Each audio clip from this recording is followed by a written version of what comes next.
Everybody, glad you're with us tonight. I'm Darren Kramer. I'm Ann Nyberg. A man from Darien is facing hate crime charges after police say he stabbed a cab driver who he says overcharged him for a ride. The suspect is a Morgan Stanley executive. News 8's Bob Wilson on the scene in Darien with more on this bizarre cab ride.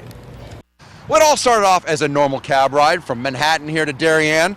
But once the cabbie dropped off the Manhattan investment banker here at his home, things got ugly. It is a crazy scenario. It happens probably more than you realize. Police say there have been disputes over cab fares in the past, but they have never escalated to violence like this. It happened last December when banker Brian Jennings arrived in a cab here at his $3.5 million home. Jennings says the fare was nearly $200. Normally it's only $150, and he refused to pay. The cabbie locked the doors and drives away with Jennings still in the back.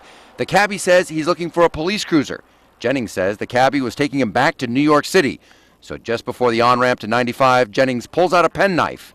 The cabbie gets cut. I understand it required some stitches, 6 stitches. I didn't see the injuries myself, but I know he was treated here in Darien by the local EMS, but then had follow-up at New York Hospital. The cab driver says he was stabbed. Jennings says the cabbie reached out and grabbed the knife with his hand. Police end up charging Jennings with assault, theft, and a hate crime because he allegedly told the Middle Eastern cabbie to go back to his own country. Mr. Jennings did not attempt to dial 911 or contact the police department during the incident or shortly thereafter, whereas the cab driver did. Lloyd Millard has been driving taxis for many years in Darien and is surprised Jennings has been charged. I know the address, I know the people there, and I don't think that man is of that demeanor to stab somebody.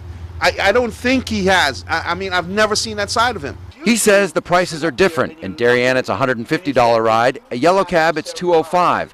It may have been a misunderstanding, but the cabbie shouldn't have driven off with the fare in the back. Here it is, a cabbie's going to lock you back in the cab and drive you back. God knows where you're going to go. Jennings says he plans to fight this all the way through the court system. He says he's surprised that the cabbie didn't get arrested for abduction. I'm Bob Wilson on the scene in Darien, News 8.